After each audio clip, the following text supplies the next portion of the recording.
Welcome to the Big World Made Small podcast for the adventure traveler. I'm thrilled you're here. My name is Jason Elkins, and in addition to being your host, I'm also a former U.S. Army paratrooper, third-generation commercial hot air balloon pilot, paramotor pilot, ex-Montana fly fishing guide, advanced open water scuba diver, and a full-time nomad that's visited more than 30 countries on 6 continents. As a seasoned adventure travel expert with a passion for creating and sharing meaningful experiences, I'm on a quest to impact the lives of adventure travelers, the tour operators they rely on, and the communities that host them. Every week, I bring you exclusive interviews with fascinating adventure tourism experts who have agreed to share their personal stories, favorite destinations, and some invaluable travel insights they've picked up along the way. We'll enjoy a casual conversation, create some connections, and likely share some laughs. It's my hope that by the end of each episode, this big world will feel just a bit smaller. Let's get started, shall we? Welcome back, everybody, to another episode of the Big World Made Small podcast for the adventure traveler. Today, we're very fortunate. We've got Marjanna Akhtar here with us. She is the owner of Great Expeditions Travel. Marjanna, did I say it right? Marjanna. You did. Okay, you got we're good. We discussed that a little bit before I pushed the record button, so I'm happy to hear that. But more importantly, happy to have you here. You've got kind of a interesting background, as a lot of folks in this business do, and I look forward to digging into that a little bit. I know that you just came back from a conference. We're going to discuss that a little bit and just kind of new things and well, they're not necessarily new, but new ways of looking at things in the adventure travel space. So welcome to the show. Happy to have you here. Thank you. I'm happy to be here. Where are you physically located right now? Yeah, I am in a very small town that most people say, where? It's called Paonia. It's located in the western slope, the western side of the mountain range in Colorado, valley called the North Fork Valley. And it's a wonderful small community filled with a wide variety of people, which is what makes it such a wonderful place to live. So, did you grow up close to there, or where did you grow up? No, my father was in the Air Force, so I was a military brat. Born in California, didn't get a chance to live anywhere too interesting. It was Cheyenne, Wyoming, Dayton, Ohio. But he did retire. I was the youngest, so he retired when I was 12 in Colorado. So I do call Colorado home since I've been here since early days. Do you think that it sounds like you didn't necessarily live overseas, but do you feel like your childhood and growing up as an Air Force brat had any impact on your desire to travel, your openness to new adventures and experiences, or what do you think? Oh, I probably, there was always, my brother was born in Japan, so my parents did travel earlier before I came around. But I don't know. I did have an early travel bug, I would say. I was always enthralled with the idea of going places, and I certainly had friends through the military who did go overseas, and, possibly. Yeah. So what was the first big thing? Because this is the part of the conversation where we dig into your childhood a little bit, not necessarily childhood, but earlier years, and what inspired you, what gave you the travel bugs? Are there any big fond memories that you have of like, that's the moment when I realized, I read your bio, but not everybody listening to this has read your bio. So tell us a little bit about what got you going. It was a pretty clear moment, actually. I was at CU. I was doing my undergraduate degree in biology, and I had a genetics class. And my instructor talked about some of the studies he had done on conch populations in the Caribbean. And he had done those off the island of Isla Mujeres and the Caribbean reef up there. So I just got enthralled with the whole idea of going to Mexico and seeing the reef and the turquoise water that he talked about. And I did so on my break between semesters that following semester in January before school started again, and decided to try scuba diving while I was there. And just fell in love with the whole concept, and it went from there. So I started off in travel at a dive shop doing scuba diving travel. So that was probably the moment. Yeah. Did you, I'm curious, did you wait until you finished school, or you were, whatever that looks like for you, or were you working in the dive shop while you finished up school, or what did that look like? Well, it was a little slower process than that. It was after I graduated and I had a degree in biology and wasn't sure where I wanted to go with it next, and started working in the dive shop part-time afterwards while I was trying to figure out what I wanted to do. And it just seemed like that's what I wanted to do. And I didn't pursue other options and just stayed with travel. Very cool. And the dive shop was in Colorado? Yeah, in Boulder. It was the first dive shop in Boulder, and unfortunately, it's no longer there. But it was a great start. Friends with the industry, and started traveling off to conferences, learning new destinations, and the travel bug from there evolved further into Australia. I had the opportunity to go do a liveaboard on the Great Barrier Reef, and connected with a small adventure tour operator. And they were doing not just the diving, they did represent the boat, but they were doing a lot of super cool adventure travel. And it really was back in the 90s, adventure travel. It was a buzzword at the time. It was a newer industry for sure. And they were doing sea kayaking trips and rainforest trekking. And they had a really simple, basic, but wonderfully authentic outback camp in the middle of Cape York Peninsula. And that just inspired me to start my own company. I wanted to do more than the underwater world. The top side was fascinating, and the wildlife and the nature and all of that captivated me as much as the underwater world initially did. So that's when I did the leap into, travel ownership. Just decided to do it. I'm curious. So when I think of, I grew up in the Rocky Mountains. I'm from Wyoming, and my father actually was a scuba diver, but a lot of people think, okay, Rocky Mountains, Boulder, Colorado, dive shop. What's that? So I don't think we can go forward without you painting the picture of what it's like to work in a dive shop in Colorado. What was the mix of things you were doing on a daily basis? Obviously you were learning and helping people prepare for trips, and you were traveling as well. So tell us a little bit more about that. Well, an interesting fact is that Colorado has, or at least did, probably still does, the highest number of certified scuba divers for a landlocked state. States that have oceans will possibly and probably have more divers than Colorado. But as far as a landlocked state, we have a very high percentage. And probably a lot of that is the clientele base of Colorado, with people are adventurous. They tend to travel internationally.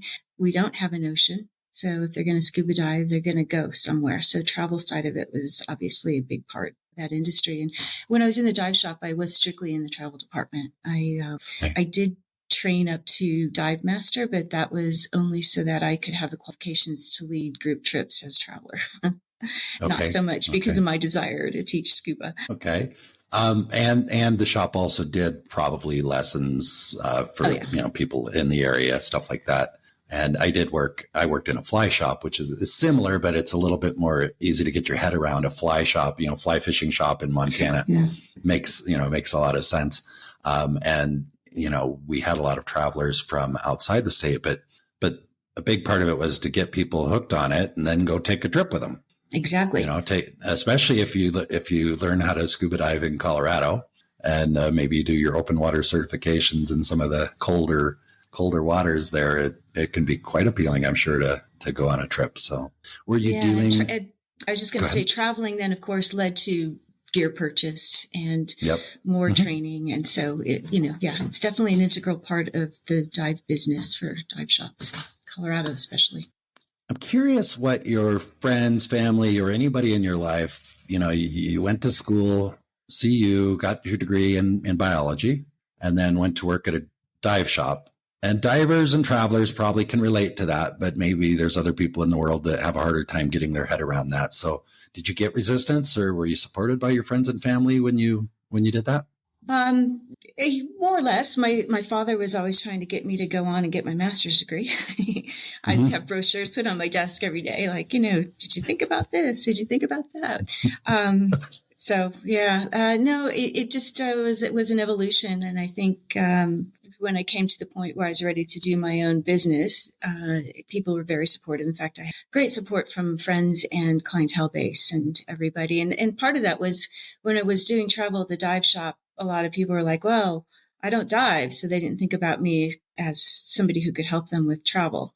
And the message of, well, I'm not just doing dive travel. I can do other travel. And my inclination and my direction was heading in that way to do like I said, the topside adventures as much as any underside underwater. So the idea of Great Expeditions Travel was to actually keep diving out of the title. Mm-hmm. So Yeah. while scuba diving is certainly something we still do, a lot of people still think of the company, for the underwater world. It's probably more so other adventures and other destinations now at this point. Right, right. And I think with any of the niche like diving or fly fishing travel, I actually managed a diving and fly fishing resort in Belize for a while. So it was a mix. And we lived in Montana before we went there. So we did our open water certification in Montana, went down to Belize. But I think where I'm going with this is oftentimes these activities, I don't know if the excuse is the right word, but it kind of gives us a good reason, an excuse to go to some pretty specific, spectacular places. So let's say you go on a dive trip. Oftentimes it's not about the diving. It's part of it. It's easy to imagine, okay, we're going to go, dive on the coral reef, but it's all the other things that are going on around it that are oftentimes the things that you come back remembering the most.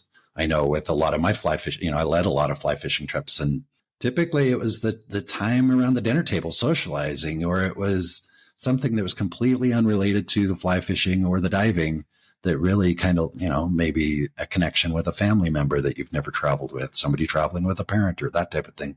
So I suspect, you probably, it makes sense to kind of expand a little bit because there's so much more than just the diving.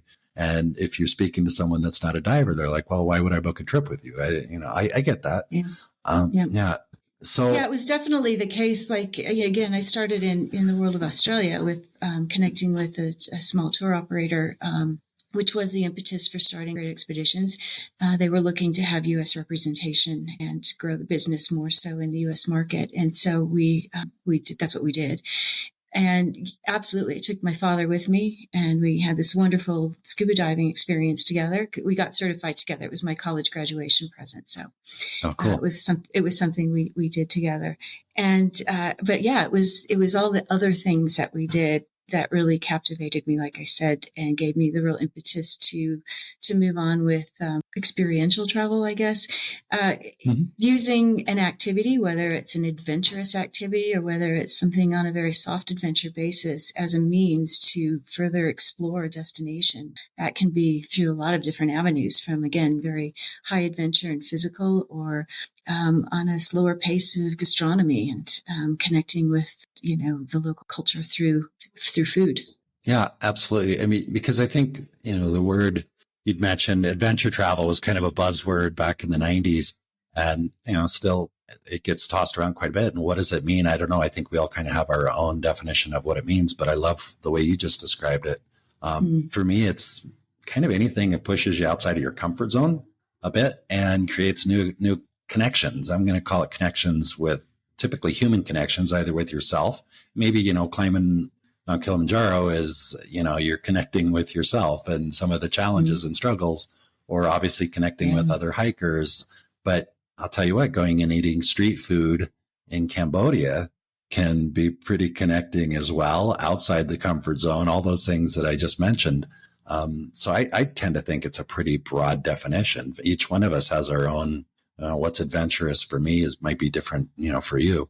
Oh, exactly. And I think you're spot on. It's a very broad term. And I think in some respects, it's had a few evolutions from being adventure to becoming more in the luxury end. People thought adventure travel was all about, sleeping in a tent somewhere. And when, you realize that it has a range of experiences, from, you might sleep in a tent in some places or doing some things, but you could also be on a very exclusive resort. And part of that adventure is because you're in a very remote area. And it's about that, and not necessarily about, again, roughing it or being hardcore physically active. Yeah. So, and you're right. I think the connection with people is what it's really all about. Yeah. Yeah, I've even considered, kind of changing up the branding and the naming of the podcast here just a little bit, more of like for the adventurous traveler as opposed to the adventure travel podcast, because, I've spoken with some, tour operators that, we don't do adventure travel. Okay, well then I don't want to get stuck on the word. The word is not important. It's like, okay, do you help your clients, experience new things, learn new things, connect? Again, I think the connection part for me is huge. You could drop me in the most beautiful place on the planet, with the most interesting whatever's going on around it. And if I don't have a human being to connect with when I'm there, it's just not the same. Whether it's connection with locals, that live there, and or connection with family members that are traveling or other travelers. I just don't enjoy it when it's just me by myself. Unless it's something super extreme that I just have to overcome, maybe camping. I guess camping in the woods for a month by yourself would be an adventure. But then even then you're connecting with yourself, and so I don't know.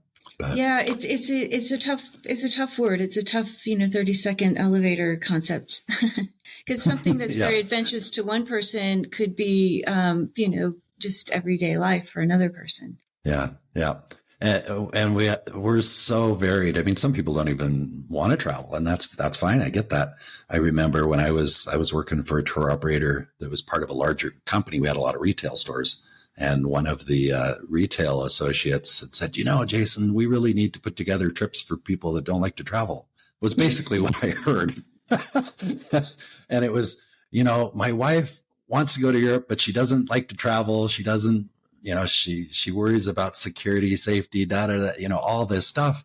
And all I could hear him saying was, my wife doesn't really like to travel.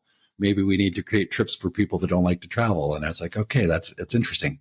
And at the time, it seemed very strange. But I'll tell you, with technology and some of the things that are going on with technology these days, I believe there are people that don't really want to travel, don't really want to leave the house, but they can do virtual tours. They can go online and they can sit and watch YouTube videos for hours and hours and hours and experience in their own way all this different stuff. Now I watch the videos, but then I got to go. I'm like, okay, that looks amazing. I gotta go there.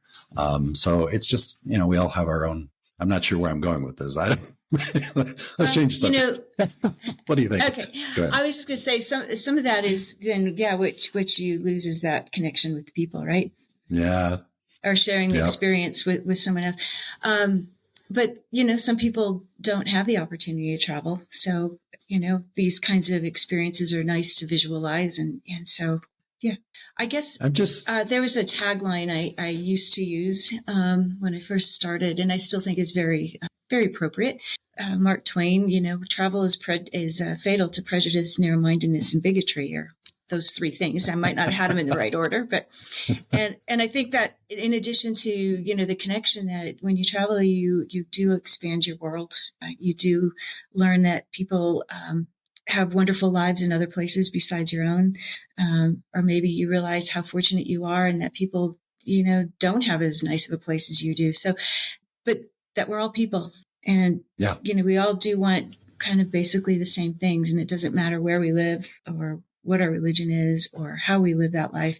We're still basically wanting to live a happy, healthy life and have our children and have them grow up to be happy and healthy and safe. That's what life is about. Absolutely. And that's, the name of this podcast, The Big World Made Small, was really all about that. I was on my first trip to Southeast Asia. I'd done quite a bit of traveling, but I'd never been to Southeast Asia. And I was there last year. And it was like, it seemed so far away before I went. And it is. The plane, it's a long flight. It's a long flight. But in the whole scope of things, it's a long flight. Well, I've spent, it was, 15 hours, whatever. I've spent 15 hours doing things a lot less productive than going to Southeast Asia. So in my mind, that's 15 hours well spent. And, I was in Malaysia, which is really the first kind of Islamic country that I'd really spent any time in. And I grew up in the States. I've traveled a lot, but I still had some biases. I think that's kind of normal. And, and I go there and the people, they dress differently. They've got some different customs. The way they eat their food is different. There's a lot of things that are different, but there were so many more things that were the same. To see the woman walking through the shopping center in either hijab or even a burqa, holding the hands of her children, or having the kids climbing on her, and the men, the way that they clearly cared very deeply for their families and their children and their wives. And to see that, it was different enough that I realized, wow, my world just got smaller by coming here. It's like, I feel so much more connected to them and so much more understanding and patient. And I just wanted that. That was just kind of the vision for the podcast, was to just have people just have conversations and hopefully inspire them to go somewhere and do something that would have the same impact on them, help them make the big role feel a little bit smaller for them. So I completely get it. So I'm happy that we touched on that. Yeah.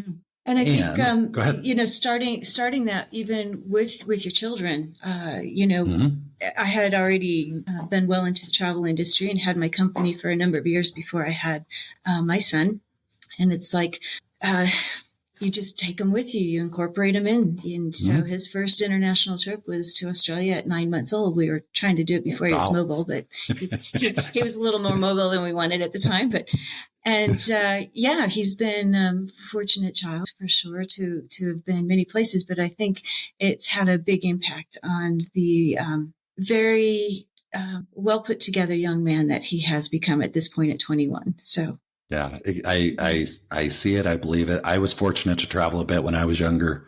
It definitely inspired me and helped me kind of maybe be a little bit more mature, a little quicker. And my son, when I was in Malaysia, my son came, he flew into Singapore and spent 2 months with me, and he was 16. He's in Colombia with me at the moment.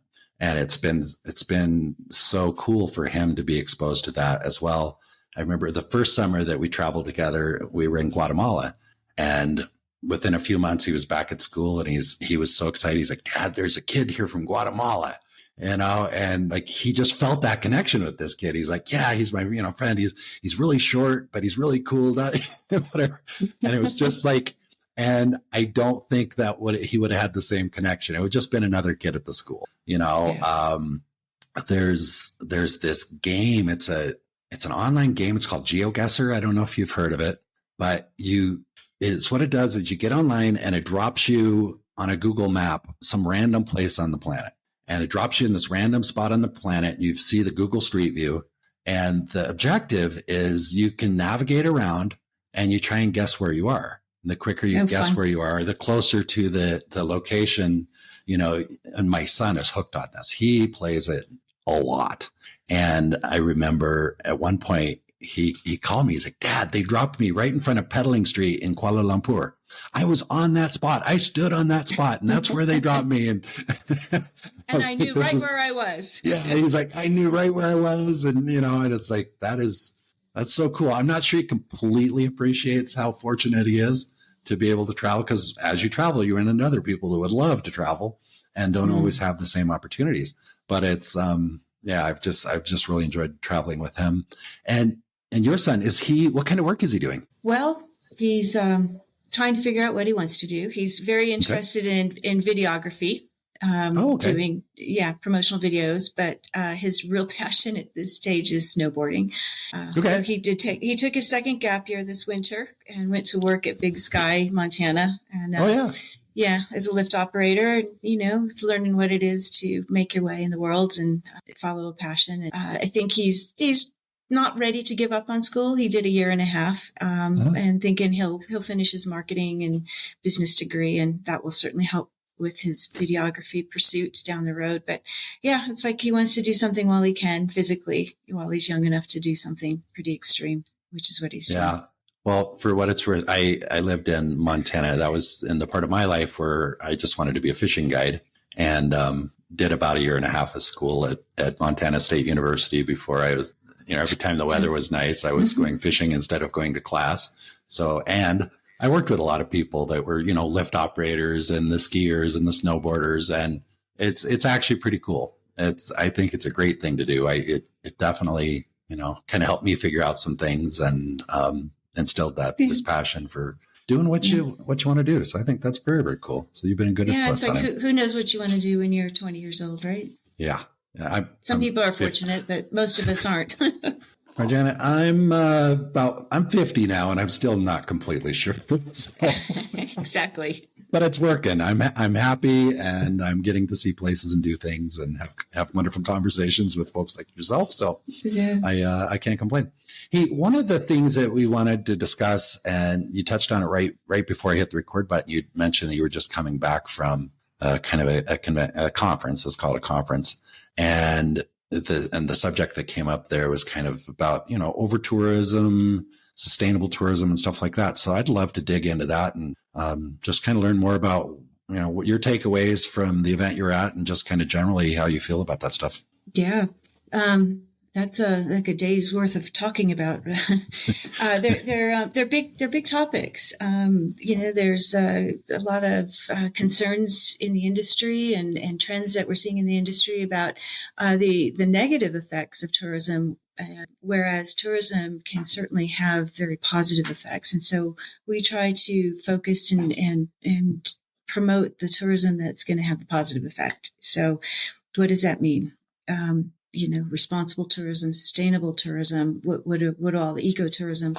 But basically, if you can support the industry in a way that your tourism dollars are actually staying in the local communities and providing local jobs for the people who are on the ground, helping to protect the land that they live in, the conservation efforts that might be going on to protect the wildlife that they're around, education for the people, all of these distribution of income. It helps all these things if you do it on the basic level. And mass tourism. Go ahead. Yeah, I was curious, and maybe you're probably getting ready to answer this, but somebody listening to this may be thinking, well, if I go visit, I don't know, Machu Picchu or Wadi Rum or any of these places, if I go there, obviously I'm benefiting the community there because it's jobs. I paid $5,000 for this trip, so I'm sure that the people there, so I could see somebody thinking, well, how do I be responsible, or what does that, aren't I already by visiting bringing money there? Yes, to some extent, probably not necessarily so, depending on how you did the distribution channel. And, you've kind of keyed in on a couple of places that are icons. And certainly when you go to Jordan, you're not going to want to miss Wadi Rum, or if you go to India, you're not going to want to miss seeing the Taj Mahal, or, Machu Picchu is certainly a big draw for people who want to go to experience Peru. They might find that other things and other places to do in addition, but it's an icon. The impact on it, it's a difficult question. There isn't really an answer. How do we prevent the over tourism? So some ways around it are traveling at different times of year, traveling to maybe what your experience that you want to have, and focusing more of your time into what you're actually going to be able to experience versus thinking you have to go to these icons to get the experience. Working with responsible tour operators on the ground who are actually doing those things, taking care of the people that they're hiring, making sure they're hiring the local people, perhaps contributing part of their profits into sustainable projects and conservation work. And those are the things that are not necessarily easy to know whether or not you're contributing to. So we do go to these conferences. We meet with the tour operators. We travel, we connect, we network. We're members of organizations that promote and support these types of tour operators and ground operators, so that when we're putting together clients' itineraries, we're hopefully doing the best job we can to make sure that you are working with the right kind of people and your dollars are helping the communities and the people and places where you're traveling to. Yeah, it's a challenge because it's like, okay, well, whose responsibility is it to do this? Is it the tour operators? Like, you're an outbound tour operator, you work with, partners on the ground. Is it your responsibility? Is it the customer, the client that's booking the trip, trying to figure out who's, I use the word responsibility, I'm not sure that's the right word, but can we expect our clients to just know, or can we expect our clients to say, well, okay, I'll pay, $500 more for a week because I want to make sure that I'm using a tour operator that's, doing the right thing, where it's hard for them. It's hard for the clients. It's kind of like buying something at Walmart or anywhere, you go buy something, off of Amazon. We look at price and maybe value in a sense, but we really don't know, who made that in a factory in China, or who took the cobalt out of the ground for the battery pack or whatever. And it's really hard for the consumer to really know. As tour operators, it's a little easier for us to know because we know what's going on in these communities, hopefully. the good tour operators. So is it just a matter of the tour operators really need to take the lead there and help educate the clients a little bit when they come to book, or what do you think? Ultimately, it's your decision on where you're going to put your dollars at, but having an understanding as to why something might cost more versus something that you could buy cheaper is something that we can all do to help educate people to make better decisions if they're interested in making better decisions. Ultimately, it is their choice. So we saw in the conference, there was a talk, and this was a very interesting point of data from some research that they had done. But so if you take a mass tourism product, i.e. a cruise ship, and then you take a small group tour, and then you take something that's a very niche market adventure travel type product, the number of people it takes to actually have the same impact to the local community and the environment and the people on the ground, it takes about 100 people on a cruise ship, and it'll take about a dozen people on a small group, type product. It'll only take 4 people doing an adventure tour product to have the same impact to the local community and the environment. And that was a stat that really that kind of hit home. And so, if you're going to, have clients right now, they wanted to do Alaska, and they're doing another very big trip. And so they were thinking about a cruise and suggested something a little bit different that would be a little more authentic, a little bit more in depth, small type of impact. And cost-wise, there's a big price difference. And so what they opted to do was to, instead of do 2 trips, they decided to wait a year so that they could do their Alaska trip on the level that was what they really wanted to do, an experience that they didn't really want to spend the money on for this year because of another commitment. So those are the kinds of things. Hopefully I had an influence on them making a decision that will be more beneficial to what they end up doing in Alaska. Boy, to me, it seems like kind of a tough thing, because we say, okay, well, we can take 12 people on a small tour, a small group, and have the same impact on the environment, the financial impact in the community, all that stuff, than if we had 100. So as a tour operator, I could say, oh, well, that's great. I'd be happy to do groups of 12 all day, every day, whatever. But then you got to think about, well, what about the other 88 people on the cruise ship that can't afford, or like it's their only way they can travel? Maybe they've got physical limitations, or it's like, do we want to leave them at home? Say, well, you know what, the impact that you guys have on the environment is too much, so you need to stay home. Or do we really kind of, like, there are some benefits to getting people out there. We were just talking about it, as far as if somebody takes a cruise to Southeast Asia, maybe that's better than not going at all. I don't know. It's a tough thing, isn't it? You've hit the nail on the head with a very big, difficult concept in travel, for sure. And there is no answer to that question. Like, there's talk about putting in roads and tram cars to get in to see the gorillas in Uganda or Rwanda. And it's like, so that people who aren't physically capable necessarily of doing the trekking, or whatever reason, does that mean they shouldn't have a right to see the gorillas? Well, what's the impact on the gorillas going to be with that kind of tourism? I don't know. Probably no good. So, but where do you draw lines? It's something not everybody can do, and it's certainly not something that everybody can afford to do. So, moral questions. Yeah, it is, and you and I probably aren't going to sort it out in this conversation, but it is. But I suspect we're going to see a lot more of those topics and conversations come up, because there is over-tourism impacts, and it's not just in the adventure world.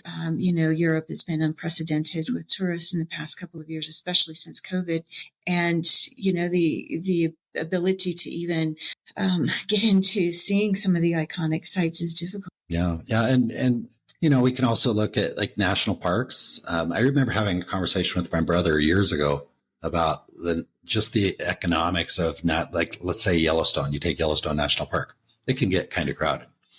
And his, I think his take was, well, this is a national park. Everybody should be able to go, and it should be available to everybody. And yes, I'm not going to dispute that argument.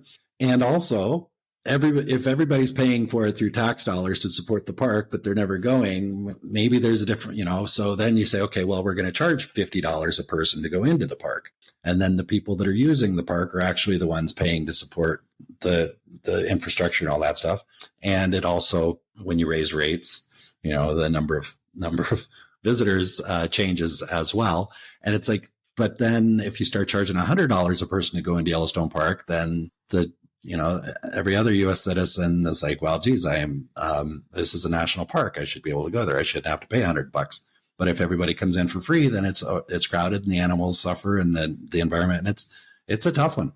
I don't know the answers, but the conference you were at, if you don't mind, because we talk about ATTA quite a bit on this show, on the podcast. I've interviewed several members, and they're kind of, well, what's your take? You're an ATTA member. What's your take on, we talked a little bit about the conference, but what do you think about organizations like ATTA for tourism? If another tour operator is listening to this, what would you want them to know about, partnering with other tour operators to try and impact change? Well, the conference I was at wasn't ATTA. We did have the CEO of ATTA, Shannon, was there as a speaker, and had a chance to catch up chats with him throughout the weekend. But as far as ATTA as an organization, I don't know how long we've been a member of the organization now, several years. I've personally found it to be one of the most beneficial organizations to be involved with. There's a way of networking and connecting, again, with those responsible tour operators on the ground, as well as with colleagues here, which we get together and you at summits and adventure weeks, we get a chance to experience destinations, work with tourism boards, work with emerging destinations that are looking to grow responsible tourism model. And so they work with ATTA to help do that. And ATTA has a way of bringing together all the components to grow that market, hopefully in the right directions and in sustainable manners. So yeah, you can you get a chance to, like say, powwow and network and toss ideas around and have these difficult conversations. Get a chance again to meet the people that you need to meet with, to work with for my business. It's been very important. So I would say anybody who's not a member, who's in this realm of travel, I would encourage you to take a look at it. It's a great organization. Yeah, I first, I guess, really interacted with them was actually at one of their summits in Namibia several years ago. That's where I met Shannon the first time. And it's like, okay, yeah, this is pretty cool. Because honestly, the travel business I'd worked for, we kind of operated in a little bit of a vacuum. We really weren't interacting with our counterparts at other companies. And when I went to ATTA and everybody was there together, and it was like, wow, this is really, really cool. And whether it's ATTA or, there's other organizations out there, obviously, as well. But I think operating in a vacuum can be really difficult in this business. I mean, almost impossible. I mean, to a certain extent, we weren't in a complete vacuum, but the exchange of ideas and understanding, there's so many ways to work together. Obviously, our business, we talk about distribution channels. I mean, if you're an outbound tour operator in the States sending people to Africa, you need to connect with somebody. So yeah, I wanted to touch on that. And ATTA does a really good job of, like you say, all avenues. So you've got the media and journalism aspect. So they're the ones getting the message out and kind of putting out to people what they're going to see and be inspired about, right? They're telling the stories and showing the photos. And then you have the actual official tourism aspect, your tourism boards and your government aspect of tourism in a destination, and then connecting buyers such as myself into, some of these might be small operators and they wouldn't have a budget to be able to come to the U.S. to meet with me to tell me about this great product that they're doing. So it's a way to again, from ground level, work through the industry. Yep. And we're not doing an infomercial for ATTA on any level at all. This is just you and I just having a conversation. And I will share that when I came up with the idea for the podcast, I went to the ATTA website and I started going down the list of members and like, okay, anybody that I thought was particularly interesting. That was the first place I went to reach out to find great speakers for the show. And anybody that's listened to this for a while probably knows that, probably half the speakers that we've had on the show have been part of the ATTA, and it was just a natural fit. And that just came from my experience in Africa. It was just most of the people I met there. I was like, yeah, I would love to interview those people. So that's the approach, the approach that I took. What's the biggest challenge of having your own tour operation business that people might not realize? Oh gosh, that you're willing to share? Yeah, I'll put you on the spot here. I think the fact that you kind of have to be, chief bottle washer and cook to do the job well, even if you have staff and compartmentalized, people doing various jobs, you're still going to have to oversee and kind of be, I don't have a business degree, but I own a business, so you kind of learn how to do everything. I think another challenge is as an independent company, it's difficult to be independent, especially if you're not completely niche, just doing one thing. So to be able to be relevant and stay knowledgeable in the industry, it takes a lot of education, a lot of time, to stay connected and, know what my clientele base wants and how to service them in the right way with the right knowledge and the right product. I think, the best benefit with the advent of the internet, so I started in 96. And we were barely doing email at that time. We were still sending faxes to places, and an email was not even heard of, right? So the advent of PCs, email, and the rapid takeover of technology has changed how we communicate, and it's opened a lot of doors. And a lot of people said, "Oh, that was going to be the demise of the travel industry," and instead, it's complete opposite, right? It's been how we market and how we do a lot of business. And so just things challenges like of staying on top of these types of trends and being able to work with them. AI is coming up is the next one, right? Playing around with it a little bit.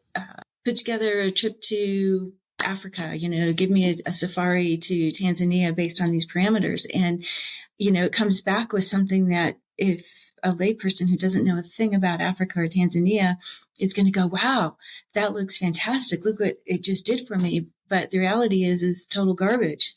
It's not even logistically feasible. And that will get better, of course, but having the human contact for travel, I think is going to come around to still being a very relevant thing after and ways to use that technology will come into play with the industry as all the other technology things have done past without doing away with people. Well, yeah. And earlier we were, discussing about the value of the connection, around this type of travel. It's hard to imagine. I'm not making any projections as to what's going to happen in the future, but yeah, it is hard to imagine, doing this type of work without a fair amount of human involvement and connection. Can you go online and book a tour without talking to a single person? Yeah. You can, you certainly can. But I like to think behind that, there's people on the ground setting up these tours that are hopefully knowledgeable and there's some connection going on there. It may not be, the vendor directly to the client or the consumer directly, business directly to the consumer conversations with all the AI and technology, but there's still people involved. There's still probably a person that's going to meet you at the airport, probably a person that's going to take you out on safari if you're doing it right. Hopefully. I don't know. There are ways it can go wrong, as you and I both know. What's the highlight, or what's the positive of having your own tour operation business that maybe people don't realize? Well, I think the biggest benefit of how I'm in control. So that's a good thing. But realistically, being independent, I'm not beholden to any quotas or having to work within certain consortium, preferred product. I'm really able to mix and match the right product to the right clientele. And that's what we pride ourselves on. And I think that's why we were in business after 28 years and, 3 pretty major catastrophic travel events in that career. Yeah. And still Marjanna, here what's today. what's the for the listeners that aren't quite sure, because you touched on a few things with consortiums and all the stuff that a lot of travel agents are beholden to. Help the listeners really understand, in your words, what's the difference between a travel agent and a tour operator? A travel agent is typically and historically been a brick and mortar business. So in other words, they're in an office and they're dealing primarily with a local clientele base. And that is a little bit old school with today's world, but that was sort of a traditional, whereas a tour operator is kind of the next level where they're specialized and working directly in country, and they're actually supporting a lot of the retail travel agents. So the business model is that a retail travel agent will oftentimes use a tour operator as their source of information to help with their clients' bookings. Tour operator is going to be a more direct working with the on-ground suppliers in country. Oftentimes, they may be specialized to a destination or specialized to a niche industry. So it sounds it's a bit of a gray area. It's not such a big difference in today's world like it was, 10, 15 years ago. It definitely has changed. So what that could look like is somebody could have a friend that's a travel agent, and they go to their travel agent friend and say, I want to go take a trip. I want to take a safari in Africa. And that travel agent then may reach out to somebody like yourself as a tour operator with specific expertise.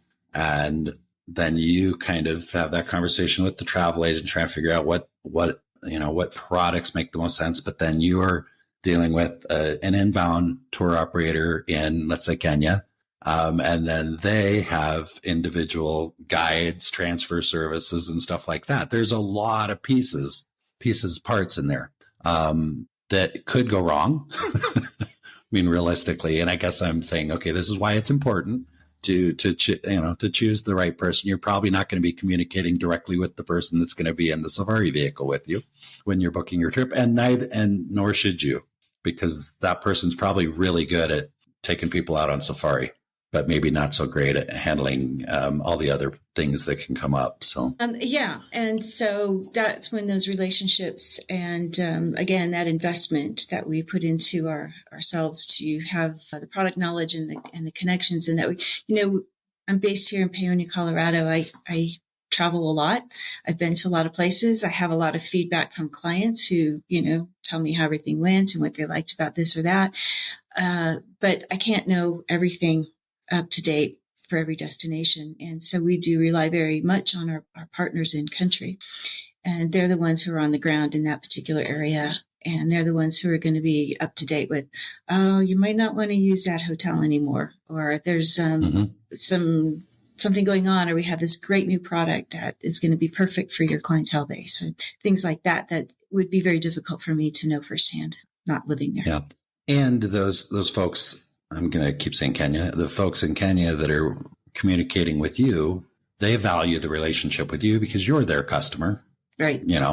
And they value that relationship. And if you are, sending them clients, they're probably going to bend over backwards to make sure your clients are maybe a little bit better taken care of than the one-off that came through some travel agent somewhere else that has never really, the relationships. I guess where I'm going with this is, and you touched on, the relationships are so important. So maybe the tour operator dealing with, is in the States, but if they've got those strong relationships with their partners, that's a great way to go. And I guess I'm touching on it because a lot of people think, oh, I should book direct. I should book directly with the person that's going to be taking me out on safari. And well, challenging. Go ahead. The challenge with that, of course, is information overload, and you may connect with somebody and not really know what other choices there are out there, and it's sometimes hard to differentiate. Yeah, I think people fall into this idea that, oh, well, it's the internet age. Back in the 90s, I couldn't find a tour operator in Kenya very easily, but now I've got the internet, and well, anybody can build a website. I mean, realistically, or pay somebody to build a website.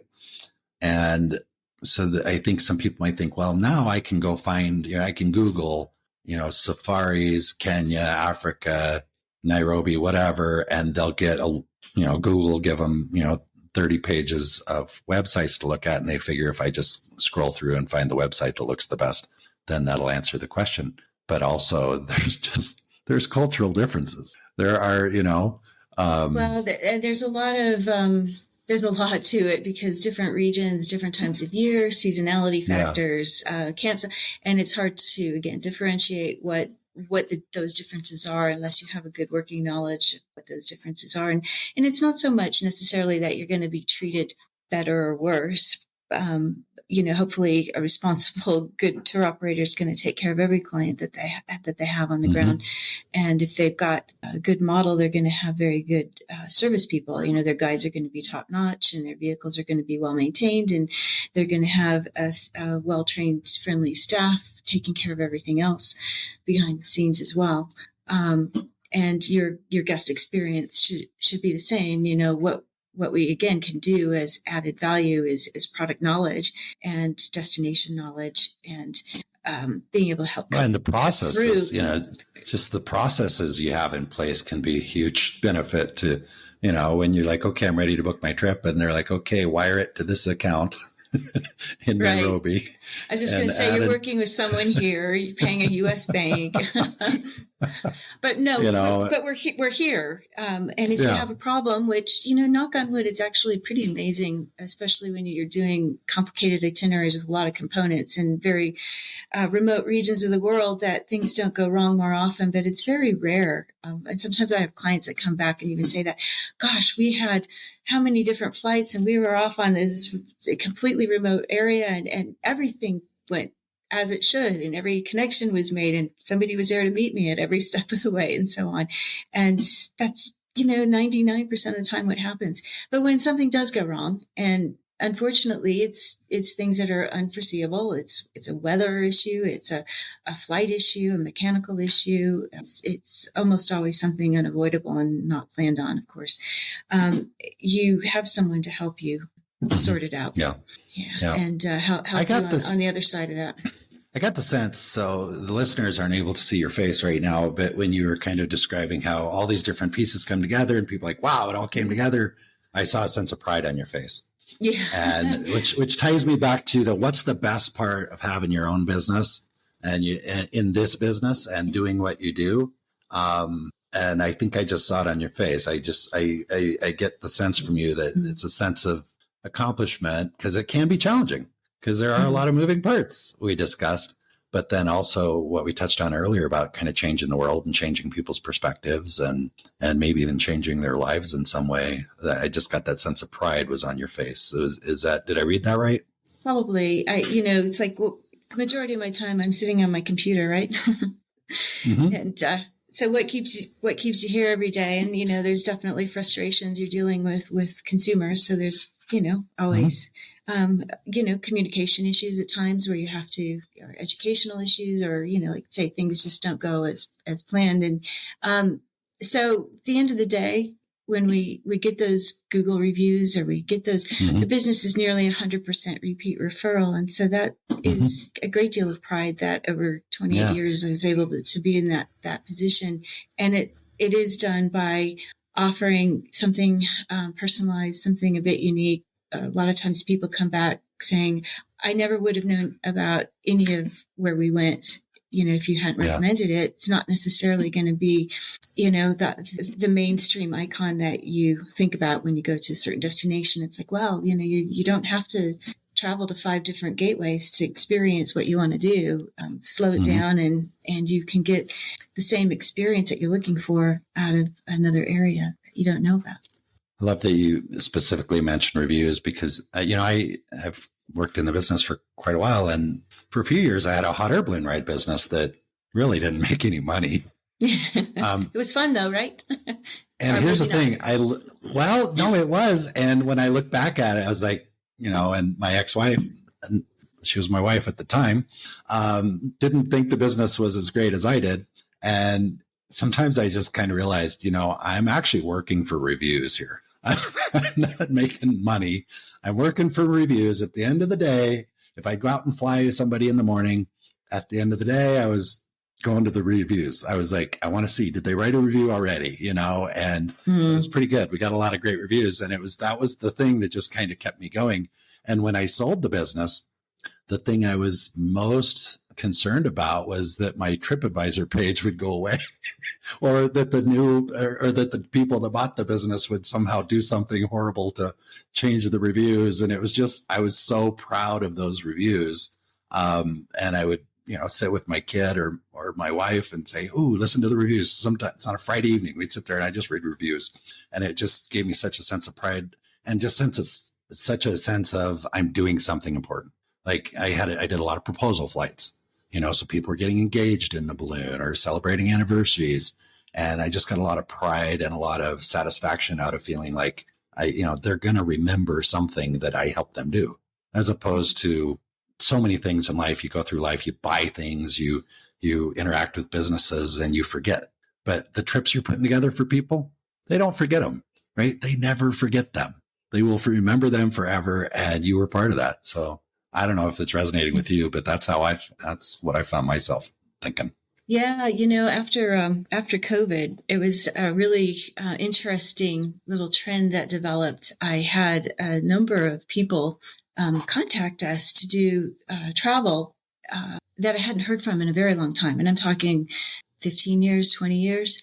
It's like, okay, where have you been all that time? But maybe they were raising their families and they weren't really traveling to where they thought I would be of assistance for, but they did a trip to Australia.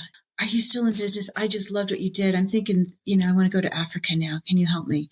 And it's like, gosh, that was just such a, pat on the back that they had an experience that was so old, but it was such a life-changing experience for them in some way that they thought of us when it was time to do something really special again. And especially with COVID, because people had a lot of time to reflect and realize, oh, geez, I remember a time when, I remember a time when we did some cool stuff, and man, this frankly sucks because we can't go do that stuff. So there's that, and they're reminiscing about the wonderful experience maybe that you set up for them 15 years ago. They're like, man, I don't want to miss out on life anymore. Got to do these things, because unfortunately a lot of people went into COVID with aspirations of doing a lot of traveling. Oh yeah, and they did. Big year. 2020 was a big travel year. And they didn't. And some of them did not make it out the other side, still being able to travel. That's right.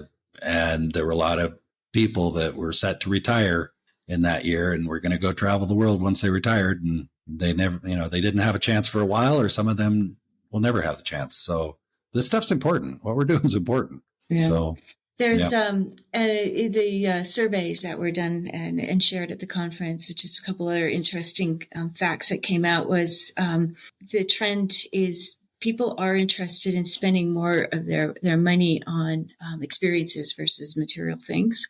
So that's a growing trend. So I think our position in this travel industry to be able to provide those types of experiences, they're life-changing experiences, whether it's a small thing or a big thing, is going to be an important role moving forward for consumers. And the other thing that we've always known this, but the actual data kind of backed it up, is that 55% of your pleasure of your trip is actually in the planning part of it. Really? And only 15% of it is actually doing it. And the rest of it is looking back and sharing it. And that goes back to that connection idea of being somewhere and doing something amazing and being alone doing it. Then who do you go back and share that with? And you can, but people's attention span for listening about your Kilimanjaro trek is only so big, unless they were there with you, and then you could talk about it for hours and share your. Remember the days when people come back with a slideshow presentation? Oh gosh, I remember doing them. Right. And you'd get all your friends together and they're like, okay. And you'd sit there and go through the slides one at a time. Well, this is where Margie did this or that or whatever. And it's like, okay. Yeah. And now it's all on Instagram and Facebook, I guess, which is kind of the new version of that. But But anyway. it did play a part that if 55% of the pleasures in the planning, the importance of being collaborative with your planning. So it's not just it's making sure that we are communicating and giving options and discussing the whys and wherefores of what's being proposed, so that people can make decisions and be part of the process. Because that's what's fun. I have a question, because I've worked with several planners over the years, and I'm working with some now.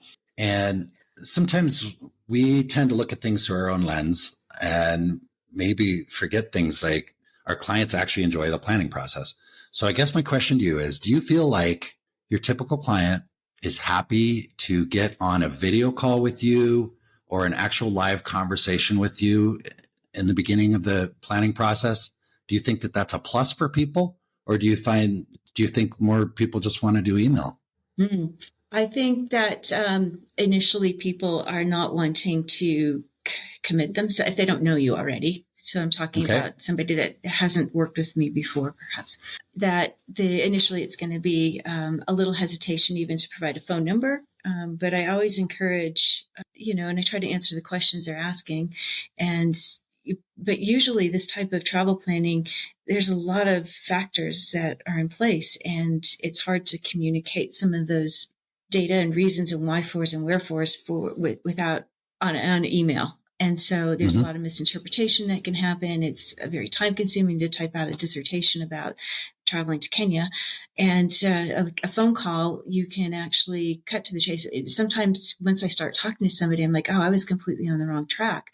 Actually having this conversation, the feedback I'm getting to my questions and discussion is something else that's going to be much better for these particular people than what I initially thought. Just look at tone of voice. If you're in an email, you're like, oh, you could do this, you could do that. I suggest this and that and this and that.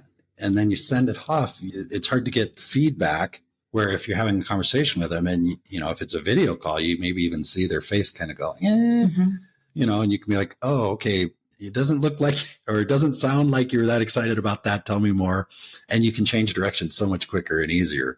I know if I'm trying to work with somebody to plan a trip, and maybe this is useful for the listeners, if I'm working with somebody to try and plan a trip, I'd love to do a video call or at least a phone call, because I honestly feel like I'd do a much better job at helping you and supporting you. It's not so I can pressure you or manipulate you or make you feel like you can't get off the phone without giving me your credit card. That has nothing. For me anyway, that has nothing to do with it. For me, it's like, no, I think I can help you plan a better trip. If at the end of the call, you're like, yeah, I don't know. Okay, fine. That's cool. I would still rather do the video call and have you say no than do it by email and have you give him, and have you fill out an online credit card thing. So I don't know. It's just my thoughts. Yeah. And I definitely like to follow up the detailed information in writing, because I think oftentimes there's a lot of information and let people have a chance to digest it all. But the initial conversation is very helpful, if not a video call, at least a phone call versus an email. But definitely people rarely will pick up the phone and call initially. It will be an email, something that's not some sort of email. Yeah, somehow there's a little bit more of a guardrail there that you don't have to cross. And I get that, because in 90% of the interactions you're having with businesses, you don't want to talk. I don't want to talk to somebody. I don't want to talk to somebody about a phone plan or most things, honestly. It's like, no, I'm just looking for the information. Just tell me what the price is. Boom, boom, boom. So I go through life with that. That's kind of my default mode.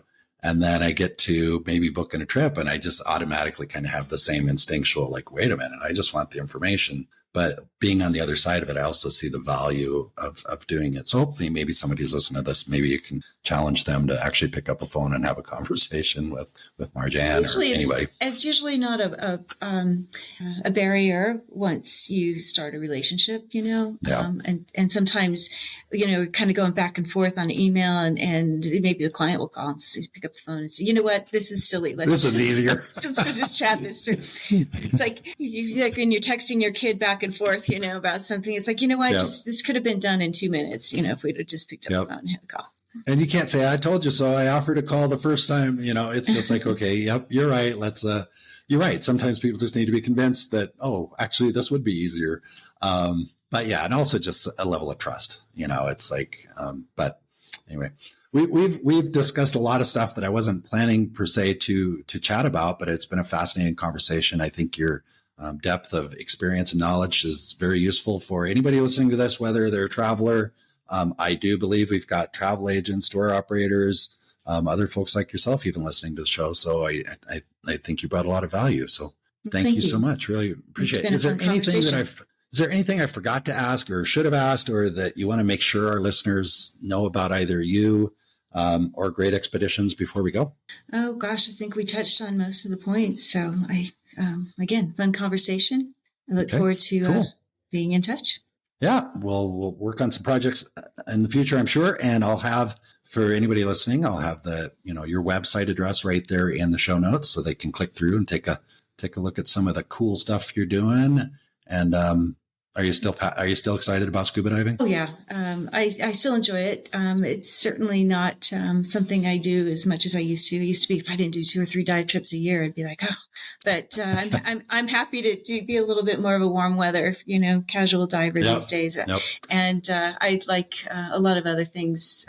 My favorite thing in the world: put me on a horse and go on safari in Africa, and that would be my happy spot. Very cool. Oh, and the one question I did forget to ask.